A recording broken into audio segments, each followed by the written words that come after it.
नमस्कार, अभिनंदन, आभार, सत श्री अकाल। आज की इस विधि व्याख्यान श्रृंखला में आपका स्वागत है। आज हमने जो विषय लिया है वो बिल्कुल करंट अफेयर्स का है, नोबेल पुरस्कार 2025।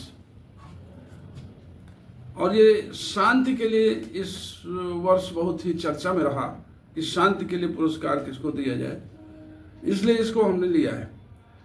शांति के लिए इस वर्ष अंतर्राष्ट्रीय नोबेल पुरस्कार किसे मिला, यह पुरस्कार कैसे दिया जाता है, किसको दिया जाता है, किस विषय पर दिया जाता है या किन किन विषयों पर दिया जाता है, इसका चयन कौन करता है, कैसे निर्धारण होता है कि इस व्यक्ति को शांति का मिले या किसको मिले, और ये कहाँ मिलता है, अवार्ड कहाँ होता है, ये मिलना कब से शुरू हुआ, आदि विषयों पर आज मैं इस अपनी विधि व्याख्यान श्रृंखला में प्रसारित कर रहा हूँ। और ये मैं इसलिए उचित समझ रहा हूँ कि ये विषय अभी आने वाली आगामी परीक्षाओं में निश्चित ही पूछा जाएगा, तो कृपया बने रहें हमारे इस चैनल पर और इसे सब्सक्राइब कर लें, क्योंकि हम प्रतियोगी परीक्षाओं में ऐसे ही संभावित प्रश्नों को अपने चैनल में प्रसारित करते आ रहे हैं।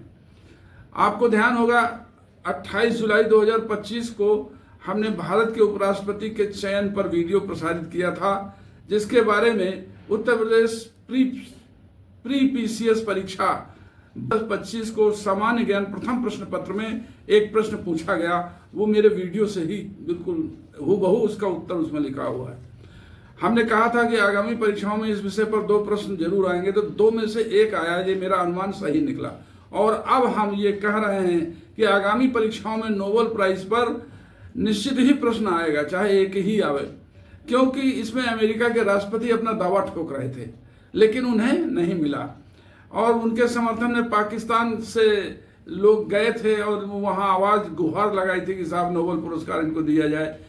यहां तक कि डोनाल्ड ट्रंप का ये दावा था कि भारत और पाकिस्तान के बीच में जो सिंदूर नाम का ऑपरेशन हुआ और वो जो जंग छिड़ी, उसको शांत करने में डोनाल्ड ट्रंप ने कहा कि हम ही ने किया है। हालांकि उनका ये दावा गलत था, ऐसा नहीं कि हुआ है। वो आपस के जो हमारे और उन पाकिस्तान के सेना के लोग थे, उन लोगों ने एक दूसरे से शांति वार्ता करी और वो शांत हो गया।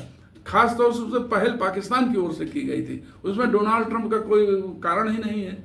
और वो बार बार कई और देशों से भी ये अपनी अप्रोच करवा रहे थे कि इस बार का शांति पुरस्कार हमें मिलना चाहिए, इसलिए ये चर्चा में आ गया है और इस पर निश्चित ही कोई ना कोई प्रश्न पूछा जाएगा। ये पुरस्कार उन्हें नहीं मिला, बल्कि नॉर्वे की एक महिला मारिना कोरिना मचाडो को दिया गया है। प्रत्येक वर्ष नोबेल समिति, जिसके सदस्य नॉर्वे की संसद द्वारा चुने जाते हैं, अल्फ्रेड नोबेल जो बहुत बड़े वैज्ञानिक स्वीडन में पैदा हुए थे, उनके नाम पर यह नोबेल पुरस्कार दिया जाता है। वास्तविकता यह है कि अल्फ्रेड नोबेल जो वैज्ञानिक थे, उन्होंने अपनी डायनामाइट की खोज की थी। आज के युग में डायनामाइट सबसे महत्वपूर्ण, चाहे युद्ध के क्षेत्र में हो और चाहे खनिज उत्पादन के क्षेत्र में। आप देखते हैं कि बड़ी बड़ी माइंस में डायनामाइट लगा करके उसका विस्फोट किया जाता है। तो ये जो खोज थी वो अल्फ्रेड नोबेल नाम के भौतिकी वैज्ञानिक कहा जाए या रासायनिक वैज्ञानिक कहा जाए, उन्होंने इसकी खोज किया था। और इस पर उन्हें इतना धन कमाया था कि वो अकेले थे अपने जीवन में, तो उन्होंने एक वसीयत कर दी मरते समय कि मैं जब मरूं तो मेरी ये सारे धन जो है नोबेल पुरस्कार के रूप में अंतर्राष्ट्रीय स्तर पर आवंटित किया जाए। और किस को दिया जाए ये भी उन्होंने निश्चित किया था। भौतिक विज्ञान वालों को दिया जाए, रसायन विज्ञान को दिया जाए, चिकित्सा विज्ञान को दिया जाए, और ये बाद में अर्थशास्त्र भी उसमें जुड़ गया, साहित्य में दिया जाए, शांति में दिया जाए, अर्थशास्त्र में दिया जाए। इतने विषयों पर 7 सब्जेक्ट्स पर ये नोबेल पुरस्कार दिया जाता है। अब प्रश्न यह है कि नोबेल पुरस्कार कैसे दिया जाता है, तो इसके लिए वही जहाँ के वो अल्फ्रेड नोबेल वैज्ञानिक महोदय थे, वहीं के देश में नॉर्वे में इसकी एक समिति बनी हुई है, और वो समिति का जो चयन है वहाँ की संसद करती है। तो उस संसद में जो लोग चुने गए, उन लोगों ने अभी अपना निर्णय किया है, और उसमें उनकी जो इच्छा थी, जो उनकी वसीयत थी, उसके तहत स्थापित शांति पुरस्कार उस व्यक्ति को प्रदान करती है वो समिति जिसने राष्ट्रों के बीच में भाईचारे, स्थायी सेनाओं के उन्मूलन या कमी और शांति सम्मेलनों के आयोजन और संवर्धन के लिए सबसे अधिक या सर्वोत्तम काम किया हो।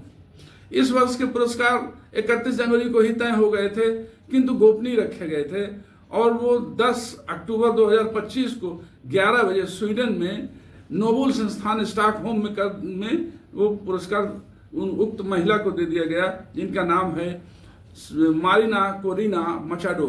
ये नाम याद करने में आसानी यूं रहेगी कि इसका संबंध कोरोना से कर दीजिए। मचाडो माने शांति मचा दो। शांति पुरस्कार हुआ, कोरोना में एकदम शांति छा गई थी, कोई घर से नहीं निकलता था, वही शांति पुरस्कार मारिना कोरिना मचाडो को दे दिया गया है और राष्ट्रपति जी रास्ता ताकते रह गए हैं। तो नोबेल समिति की स्थापना 1901 में नॉर्वेजियन संसद द्वारा की गई थी। नॉर्वेजियन संसद, नॉर्वे की संसद में एक समिति की स्थापना 1901 में हुई, क्योंकि वो नोबेल जो अल्फ्रेड महोदय थे उनका देहांत 1897 या 98 के आसपास हुआ था और उसके बाद ही ये समिति गठित हुई, जैसा कि उन्होंने वसीयत की थी उसी के अनुसार समिति गठित हुई और उस समिति ने फिर कार्य करना शुरू किया और ये छांटना शुरू किया कि किसको पुरस्कार दिया जाए, किसको न दिया जाए। तो कहाँ दिया जाता है? स्टॉकहोम में। कौन निर्धारित करता है? नॉर्वे की संसद निर्धारित करती है। उस संसद के सदस्य कौन कौन है ये भी हम आपको बता दे रहे हैं। नॉर्वेजियन संसद द्वारा वो स्थापित समिति में इस समय जो अध्यक्ष हैं उसके सदस्य और अध्यक्ष हैं जार्गन वाटने फाइडनेस, ये अध्यक्ष हैं। असले तोजे उपाध्यक्ष हैं। एनी एंगर क्रिस्टिन क्लेमेट ग्री लार्सन, ये भी उसके सदस्य हैं। तो ये इन 5 लोगों की सदस्यता समिति द्वारा निर्धारित किया जाता है। ये सदस्य के नाम बदलते भी रहते हैं, लेकिन ये वहाँ की संसद ही ये करती है, क्योंकि उनकी वसीयत में ये लिखा हुआ है, इसलिए वहाँ की ही संसद करती है और करती रहेगी। वो जिसे चाहेंगे उसे सदस्य बनाएंगे, अध्यक्ष बनाएंगे, वो लोग चयन करेंगे और पूरा अध्ययन करते हैं अंतर्राष्ट्रीय स्तर पर कि किसको दिया जाए शांति का और किसको दिया जाए भौतिकी का और किसको दिया जाए रसायनिक का। नोबेल पुरस्कार अन्य विषयों में से भौतिकी रसायन तथा भौतिक विज्ञान, रसायन विज्ञान तथा साहित्य और मेडिसिन यानी फिजियोलॉजी और अर्थशास्त्र में भी दिया जाता है। इसमें 11 मिलियन स्वीडिश क्रोना धन व 1 गोल्ड मेडल दिया जाता है। जैसे डॉलर या रुपया कहते हैं वैसे उसको स्वीडिश क्रोना धन कहते हैं। तो जो 11 मिलियन स्वीडिश क्रोना है वो भारतीय धन में 10 करोड़ 36 लाख रुपए के बराबर होता है। इस वर्ष भौतिकी में John Clarke Michel H Devoret John M Martinis को मिला है और रसायन में Susumu Kitagawa Richard E Robson Omar M माघी को मिला है और साहित्य में लास्लो क्रारूझना होकई तथा शांति में मारिना कोरिना मचाडो को मिला है। ये शांति पुरस्कार सब निर्धारित हो गए थे और इनको बड़े गोपनीय ढंग से उद्घोषित किया गया और इसका अवार्ड बांट दिया गया। इस अवार्ड के बांटने में जो मेडल मिलता है वो 18 कैरेट के सोने का होता है और उसका वजन होता है 785 ग्राम, यानी काफी वजनदार होता है। यहाँ पर उसको टांग के और दिया जाता है सम्मान के साथ। उनका अंतर्राष्ट्रीय स्तर पर वो अवार्ड का समारोह होता है और इस प्रकार से ये दिया गया। तो ये महत्वपूर्ण हुआ और इसमें साथ में ये भी पूछा जा सकता है कि भाई भौतिकी विज्ञान रसायन विज्ञान को किसको मिला। तो अभी मैंने नाम बताया कि भौतिकी में जॉन क्लार्क मिशेल को मिला है। ये नाम याद रखिएगा या इसका वीडियो रिकॉर्ड का जो है बना लीजिएगा, अपने पास रिकॉर्ड कर लीजिएगा, तो इसमें आपको सुविधा मिलेगी। धन्यवाद, आपने बड़े धैर्य से इसे सुना और हम आपसे निवेदन करेंगे कि आप ऐसे ही हमें सब्सक्राइब करें, लाइक करें, प्रसारित करें, एक दूसरे को शेयर करें, ताकि इस चैनल के निर्माण में, इस प्रसारण में हमारा उत्साह वर्धन होता रहे और हम अच्छे अच्छे विषय आपके सामने लाते रहें। और जैसे अभी हमारे विषय से प्रश्न पूछे गए और हमारे प्रतियोगी परीक्षार्थियों को लाभ मिला, उन लोगों ने, कई लोगों ने मुझे धन्यवाद फोन भी किए हैं। मैं उनको भी धन्यवाद कहता हूँ कि आपने इतने ध्यान से देखा और आपको भी मैं धन्यवाद कहता हूँ कि आप इसको ध्यान से देख रहे हैं। तो निश्चित ही आपको इसका लाभ मिलने वाला है। धन्यवाद। जय हिंद। वंदे मातरम।